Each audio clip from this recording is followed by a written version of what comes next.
RT students.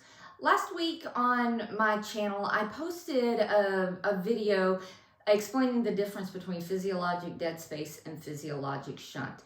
And I had a little bit of people asking me some questions, a little bit of confusion about this physiologic shunt. So I really want to show you the application of physiologic shunt with breathing, okay? So let's just start right here and let's remember physiologic shunt, the formula for physiologic shunt, or VD to VT, equals PACO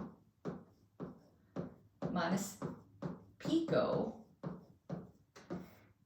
divided by PACO, right? PACO, PICO, PACO.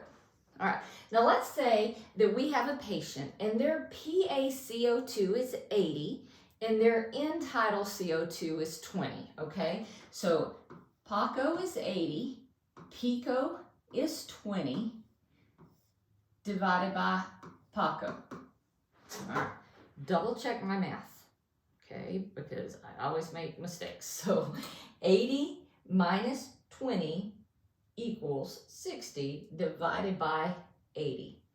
This is 75%, okay? It was 0.75 and I turned it into a percentage, so 75%. What this means is that 75% of the patient's inspired tidal volume is not being used to remove CO2.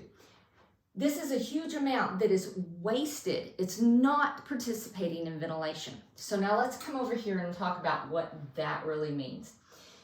If our dead space to tidal volume, we just said, was 75%. Let's say this patient is breathing in a tidal volume of 500 milliliters. Well, the first thing we have to do is we have to say 500 times that 75%. Okay, so again, check my math. 0.75 times 500, and this is 375. All right, now what we are saying is that of that 500 that the patient is inspiring, 375 mLs of that is a waste of time. It's not doing a thing. It is not removing CO2. Okay, so this dead space volume, that is the amount of dead space. Our total dead space now, we know, is 375 mLs. All right, so total dead space is a combination of anatomic, I'm just abbreviating that, anatomic dead space and alveolar dead space.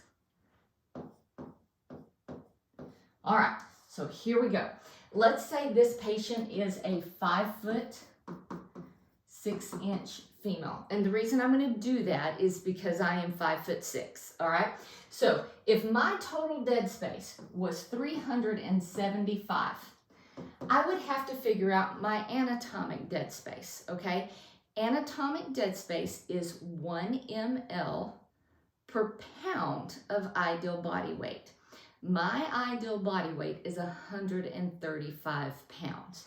So of this 375 mLs that's not removing CO2, 135 of this is anatomic dead space, meaning these airways, they don't conduct gases, okay? Anatomic dead space doesn't remove CO2. That air just sits in there not doing anything.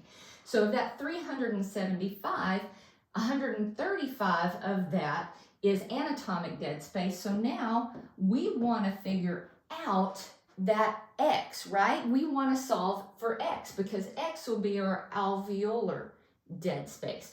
So all we have to do is subtract 135. So 375 minus 135 equals 240 mLs. And this is alveolar dead space. So total dead space, when we do PACO, PICO, PACO, that tells us how much of the tidal volume is dead space volume. And in this instant, if the patient's breathing in 500, 375 mLs of it is not removing CO2, it's dead space volume. Now you just got to remember that total dead space volume is a combination of anatomic dead space and alveolar dead space. So in this situation, if we had a 5'6" female, 375 of that is total. We know 135 of that 375 is anatomic. That means 240 mLs of that is alveolar, okay? Big grand scheme of things, anytime this physiologic dead space comes above 65, the person will not be able to support ventilation. They will go into ventilatory failure. And in this case, what has happened is that alveolar dead space has increased. Typically, things that increase alveolar dead space are clots in the pulmonary capillary bed, lack of pulmonary embolism. So I hope this helps you see the difference between physiologic dead space and understanding that that dead space is a combination of anatomic and alveolar. Hope this helps. See you soon.